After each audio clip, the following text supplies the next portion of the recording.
আমার স্ত্রী আমার সামনে কাপড় পাল্টাচ্ছিল। একটু আগে অফিস থেকে এসেছে। আমি ঘন্টাখানিক হয় অফিস থেকে চলে এসেছি, তাই আমি আগেই কাপড় চোপড় পাল্টিয়ে খাটের উপর বসেছিলাম। আমার স্ত্রী তাড়াহুড়ো করে কাপড় পাল্টাচ্ছিল। হঠাৎ আমি লক্ষ্য করলাম আমার স্ত্রী একটা আন্ডারপ্যান্ট খুলছে। আন্ডারপ্যান্টটার দিকে তাকিয়ে আমার চোখ আটকে গেল। আমার স্ত্রীর কিন্তু সেদিকে খেয়াল নেই। আমার স্ত্রী তাড়াতাড়ি আন্ডারপ্যান্টটা খুলে আলনাতে রেখে অন্য কিছু কাপড় হাতে নিয়ে তাড়াতাড়ি বাথরুমের দিকে চলে গেল। কিন্তু আমার চোখটা আটকে আছে সেই আন্ডারপ্যান্টের উপর। স্ত্রী বাথরুমে ঢোকার পর আমি আলনার কাছে গিয়ে আন্ডারপ্যান্টটা হাতে নিলাম। এই আন্ডারপ্যান্ট তো আমি আমার স্ত্রীকে কিনে দেইনি। আমার এখনো মনে আছে সেদিন আমি অফিস থেকে আসার পরে আমার স্ত্রীর জন্য একটা আন্ডারপ্যান্ট আর একটা অন্তর্বাস এনেছিলাম। সেদিন অবশ্য আমার স্ত্রী আমার আগে অফিস থেকে চলে এসেছিল, তাই সে ড্রয়িং রুমে বসে চা পান করছিল। আমাকে রুমে ঢুকতে দেখে বলল, তোমার আসতে এত লেট হলো যে? অফিস ছুটির পর কোথায় গিয়েছিলে? নিশ্চয়ই কোনো মেয়েকে নিয়ে ঘুরতে গিয়েছিলে। ইদানিং আমার স্ত্রী আমার সাথে এ ধরনের বিহেভ করে। হঠাৎ করে তার আচার আচরণ পাল্টে যাওয়াতে আমাকে কিছুটা ভাবাচ্ছে। তবুও আমি স্থির কণ্ঠে বললাম, গতকাল রাতে কি বলেছিলে মনে আছে?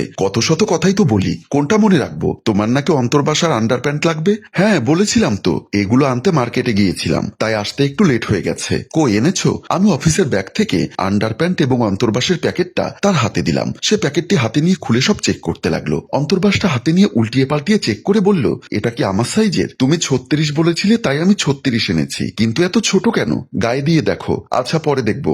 বলেই সে অন্তর্বাসটা টি টেবিলের উপর রেখে আন্ডারপ্যান্টটা হাতে নিল। আন্ডারপ্যান্টটা দেখে বলল, লাল আন্ডারপ্যান্ট এনেছো? অন্য কোনো কালার ছিল না? এবার আমি কিছুটা বিরক্ত হয়ে বললাম, পরবে তো কাপড়ের ভেতরে, ওখানে লাল পরলেও যা কালো পরলেও তা। এটার জন্য না, আর একটা যেটা আছে সেটাও লাল। এখন নিয়ে এসেছো, এটাও লাল, অন্তর্বাসটাও লাল, সবকিছু লালে লাল। পছন্দ না হলে রেখে দাও, কাল পাল্টে আনবো। আজকে একটা অন্তর্বাস আর একটা আন্ডারপ্যান্ট আনতে 3 ঘন্টা লেট করেছো। কাল এগুলো পাল্টাতে গেলে আরো 6 ঘন্টা লেট করবে। তার চেয়ে ভালো এগুলোই পরি। যাও হাত মুখ ধুয়ে ফ্রেশ হয়ে এসো, নাস্তা দিচ্ছি। তারপর আমি ফ্রেশ হওয়ার জন্য নিজেদের রুমের দিকে চলে গেলাম। আমার স্পষ্ট মনে আছে আমার স্ত্রীর যে দুটি আন্ডারপ্যান্ট রয়েছে, দুটি আন্ডারপ্যান্টই লাল। আর এখন আমার হাতে থাকে এই আন্ডারপ্যান্টের কালারটা জলপাই কালারের। তার চেয়ে বড় কথা, এটা আন্ডারপ্যান্ট, প্যান্টই নয়। আমি কখনোই এই কালারের আন্ডারপ্যান্ট পরি না। আমার যতগুলো আন্ডারপ্যান্ট আছে সব কালো। তাহলে আমার স্ত্রীর এই আন্ডারপ্যান্টটা কোথা থেকে আসলো? এমন নয় যে সে কখনো মার্কেটে গিয়ে এসব ক্রয় করে। তার সব ধরনের মেয়েলি সামগ্রীগুলো আমি ক্রয় করে দেই। তাহলে এই আন্ডারপ্যান্টটা আমার স্ত্রীর পণ্যে আসলো কোথা থেকে? তাহলে কি আমার স্ত্রী কারোর সাথে খারাপ কাজ করতে গিয়ে তাড়াহুড়ো করে নিজের আন্ডারপ্যান্টটা না পরে ওই লোকের আন্ডারপ্যান্ট পরে চলে এসেছে? এমনটাই হতে পারে ভুলক্রমে ওই পুরুষের আন্ডারপ্যান্ট আমার স্ত্রী পরে চলে এসেছে, আর আমার স্ত্রীর আন্ডারপ্যান্ট ওই পুরুষ পরে চলে গেছে। ইদানিং আমার স্ত্রী আমার সাথে দুর্ব্যবহার করছে, যার লক্ষণে আমি বুঝতে পারছি আমার স্ত্রী পরপুরুষের প্রতি আসক্ত হয়ে পড়েছে। কিন্তু সেই পুরুষটি কে?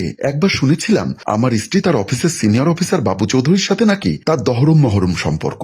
প্রায় সময় বাবু চৌধুরী আমার স্ত্রীকে ফোন করে। যেমন সেদিন ছিল শুক্রবার, আমি ড্রয়িং রুমে বসে টিভি দেখছিলাম। এমন সময় ইভা মোবাইল টিপতে টিপতে ড্রয়িং রুমে এসে আমার সামনে টি টেবিলের উপর ওর মোবাইলটা রেখে রিমোটটি নিয়ে টিভি চ্যানেল পাল্টাতে লাগলো। আমি বললাম, খেলাটা দেখছিলাম, চ্যানেলটা পাল্টাচ্ছ কেন? ইউটিউবে নিমফুলের মধু নাটকের গতকালকের এপিসোডটি এখনো আপলোড করেনি। জি বাংলাতে ওই এপিসোডটি এখন পূর্ণ প্রচার করবে, তাই আমার ওটা দেখা দরকার। আর তোমার ক্রিকেট খেলা আরো অনেকক্ষণ ধরে চলবে। নিমফুলের মধু চলবে মাত্র 20 মিনিট কি 25 মিনিট। আমি এপিসোডটি দেখে আবার তোমার খেলার চ্যানেলে এনে দিব। বলে সে জি বাংলা নিয়ে নিমফুলের মধু দেখার জন্য রেডি হলো। দেখলো তখনও নিমফুলের মধু শুরু হয়নি, আরো 4-5 মিনিট বাকি আছে। তখন সে বলল, আরো 4-5 মিনিট বাকি আছে, এক কাজ করো, তুমি আরেকটু খেলা দেখো, আমি 2 কাপ চা বানিয়ে আনি, চা খেতে খেতে নিমফুলের মধু দেখবো। বলে রিমোটটি আমার হাতে দিয়ে সে কিচেনে চলে গেল চা করে আনার জন্য। কিন্তু যাবার সময় ওর মোবাইলটি নিয়ে যায়নি। আমি তখন রিমোট নিয়ে খেলার চ্যানেলটি দিচ্ছিলাম। এমন সময় লক্ষ্য করলাম ইভার মোবাইলে কল এসেছে। নাম্বারটি বাবু নামে সেভ করা। মোবাইলটি হাতে নিয়ে আমি টেনশনে পড়ে গেলাম। বাবু নামে আমার পরিচিত কেউ নেই। এই নামে আমার শ্বশুর পক্ষ কিংবা আমাদের পক্ষের কেউ নেই। আমার জানা মতে ইভার কোনো ক্লাসমেটের নামও বাবু নামে নেই। তাহলে কে এই বাবু? আমি যখন মোবাইলটি হাতে নিয়ে নামটির দিকে তাকিয়ে আছি, এমন সময় ইভা 2 কাপ চা হাতে নিয়ে এসে বলল, কে ফোন করেছে? রিসিভ করছো না কেন?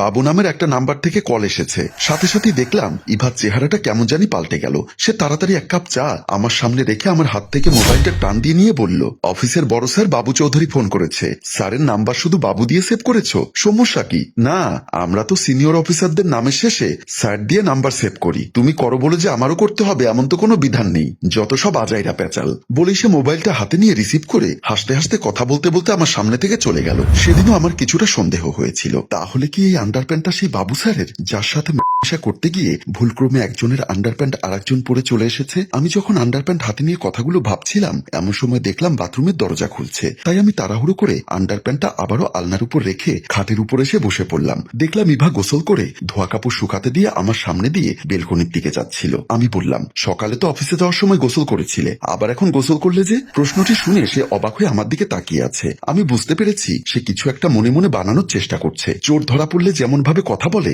এখন দেখলাম সেও ওভাবে আমতা আমতা করে বলতে লাগলো। সারাদিন অফিসে অনেক খাটুনি গেছে, তাই ফ্রেশ হওয়ার জন্য গোসল করেছি। এত কৈফিয়ত চাও কেন? বুঝতে পারলাম চোরের মেয়ের বড় গলা, এখন কথা বাড়ালে আরো কথা বাড়বে। যেহেতু বিষয়টি আমি এখনো হাতে নাতে ধরতে পারিনি, তাই আমি আর কথা বাড়ালাম না। শুধু এটুকু বললাম, শীতকালে কেউ কি সহজে দুবার গোসল করে? কেউ করে কিনা জানি না, তবে আমার ইচ্ছা হয়েছে তাই করেছি। আর কিছু জানতে চাও? আমি মনে মনে ভাবলাম, যা জানার তা তো আমার জানা হয়ে গেছে, এখন শুধু হাতে নাতে ধরার পালা। তাই আমি আর কোনো কথা বাড়ালাম না। সে বেলকনির দিকে চলে গেল। পরদিন সকালবেলা নাস্তার টেবিলে আমি ইভার জন্য নাস্তা নিয়ে বসে আছি। সাধারণত সকালবেলায় যে আগে ঘুম থেকে ওঠে সেই নাস্তা রেডি করে। যেহেতু গতকাল রাতে আমি আন্ডারপ্যান্টের টেনশনে ঘুমাতে পারিনি, তাই ফজরের আজান দেওয়ার পরে আমি ঘুম থেকে উঠে কিছুক্ষণ এদিক ওদিক হাঁটাহাঁটি করে ইভাকে কিভাবে হাতে নাতে ধরা যায় সেই চিন্তা করছিলাম। মনে মনে একটা সিদ্ধান্ত নেওয়ার পর নাস্তা রেডি করে ফেলছিলাম। এখন অফিসে যাওয়ার জন্য ড্রেস আপ করে নাস্তা টেবিলে এসে বসে আছি। ইভার অফিস উত্তরাতে আর আমার অফিস দক্ষিণ বাড্ডা। আমরা থাকি রামপুরা টিভি সেন্টারের অপোজিটে। প্রতিদিন যাওয়ার সময় ইভা আমাকে দক্ষিণ বাড্ডা নামিয়ে দিয়ে উত্তরায় চলে যায়। আজও ইভার জন্য অপেক্ষা করছি। এমন সময় দেখলাম ইভা খুব তাড়াহুড়ো করে আসলো। এসেই বলল, আমি এখন নাস্তা করতে পারবো না, অফিসে আমার তাড়া আছে, আমি বাইরে নাস্তা করে নিব, তুমি নাস্তা করে আস্তে আস্তে এসো। বলে ইভা তাড়াহুড়ো করে অফিসের উদ্দেশ্যে চলে গেল। আমি বসে বসে ভাবতে লাগলাম, ইভার বর্তমানের সম্পূর্ণ লক্ষণ পরকীয়ায় আসক্তি। আমি আজ অফিসে যাব না। ইভার অফিসে গিয়ে ওদের অফিসের বুড়ো দারোয়ান শফিউল চাচাকে হাত করব। যেমন ভাবা তেমন কাজ। তাই নিজের অফিসে না গিয়ে ইভার অফিসের উদ্দেশ্যে রওনা হলাম। ইভাদের অফিসের লিফটের সামনে আসতেই দেখলাম শফিউল চাচা লিফটের সামনে একটা প্লাস্টিকের চেয়ার নিয়ে বসে আছে। আমি কাছে যেতে উনি দাঁড়িয়ে সালাম দিল। আসসালামু আলাইকুম স্যার, কেমন আছেন? ওয়ালাইকুম আসসালাম, ভালো আছি। শফিউল চাচা আমার দিকে ভালো করে লক্ষ্য করে বলল, আপনি আমাদের ইভা ম্যাডামের হাজবেন্ড না? হ্যাঁ, ম্যাডাম তো একটু আগে অফিসে এসেছে। চাচা, আমার আপনার সাথে কিছু জরুরি কথা আছে। কি কথা? এখানে বলা যাবে? যাবে, বলুন। তারপর আমি শফিউল চাচাকে আমার সব কথা খুলে বলতে লাগলাম। ওনার চেহারা দেখে বুঝতে পারলাম আমি যেটা ধারণা করেছি উনিও সেটাই ধারণা করে বসে আছেন। আমি চাচার হাতে ধরে খুব রিকোয়েস্ট করলাম যেন ইভা কয়টায় অফিসে ঢোকে, কখন অফিস থেকে বের হয়, ডিটেলস যেন আমাকে মোবাইলে জানিয়ে দেয়। আমার সব কথা শোনার পর শফিউল চাচা বলল, বাবা, আমি যে আপনাকে মোবাইলে সব কথা বলবো এই কথা যেন ভুলেও ইভা ম্যাডাম জানতে না পারে। যদি কোনো কারণে জানতে পারে তাহলে ইভা ম্যাডাম বাবু স্যারকে বললে আমার চাকরিটা চলে যাবে। আপনি কোনো চিন্তা করবেন না চাচা, আমি সমস্ত কথা গোপন রাখবো। তবু আপনার কাছে হাত জোর করে রিকোয়েস্ট করছি, আমার স্ত্রীকে পথ থেকে ফিরিয়ে আনতে আমাকে একটু সাহায্য করুন। বলেই আমি পকেট থেকে কিছু টাকা বের করে ওনার হাতে দিলাম। উনি টাকাগুলো হাতে নিয়ে বলল, এত টাকা কেন দিচ্ছেন?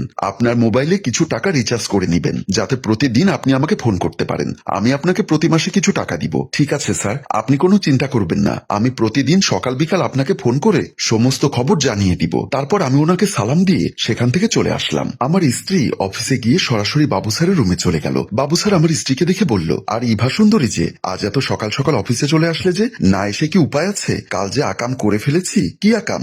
আপনি কাল আমার সাথে হোটেল থেকে বের হয়ে কি সরাসরি বাসায় গিয়েছিলেন নাকি অন্য কোথাও? বাসায় গিয়েছিলাম। কাপড় পাল্টাতে গিয়ে কোনো কিছু কি আপনার নজরে এসেছে? ও হ্যাঁ, কাপড় পাল্টাতে গিয়ে দেখলাম তোমার আন্ডারপ্যান্ট আমি পরে ফেলেছি। হ্যাঁ, আর আপনার আন্ডারপ্যান্ট আমি পরে চলে গিয়েছিলাম। ভাগ্যিস আমার স্বামী সেটা লক্ষ্য করেনি, তাই আমি আজ সকালে কাপড় পাল্টাতে গিয়ে আপনার আন্ডারপ্যান্টটা পরে তাড়াহুড়ো করে চলে এসেছি। কথাটা শুনে বাবু স্যার হাসতে হাসতে বলল, আর আমি পোশাক পাল্টাতে গিয়ে তোমার আন্ডারপ্যান্ট আমার পণ্যে দেখে সেটা আর খুলিনি, ওটার উপর লুঙ্গি পরে সারা রাত ঘুমিয়েছিলাম। যদি ওই আন্ডারপ্যান্ট আমার স্ত্রী দেখতো তাহলে মহা কেলেঙ্কারি হয়ে যেত। এখনো আমার প্যান্টের ভিতরে তোমার আন্ডারপ্যান্ট পরা আছে, তাড়াতাড়ি ওটা খুলে আমাকে দিন, আর আমারটা খুলে আপনি নিন। এখানে খুলবো কিভাবে? তাহলে বাথরুমে গিয়ে খুলে আনুন। না, এই পেন্টি আর এই আন্ডারপ্যান্টের ওসিলায় আর একবার সেই হোটেলে যাই, যে হোটেলে গতকালকে আমরা মজা মাস্তি করেছিলাম। বাবু স্যারের কথা শুনে ইভা কিছুটা অবাক হয়ে বলল, এই অফিস টাইম অফিস না করে হোটেলে যাবেন? সমস্যা কি? উপর মহলে যদি জবাবদিহিতা করতে হয় তাহলে জবাবদিহিতা আমি করব। আচ্ছা তাহলে তাড়াতাড়ি চলুন। বলেই বাবু স্যার এবং ইভা আবারও সেই হোটেলের উদ্দেশ্যে বের হয়ে গেল। ওরা লিফট দিয়ে নামার সময় শফিউল চাচা ওদেরকে সালাম দিল।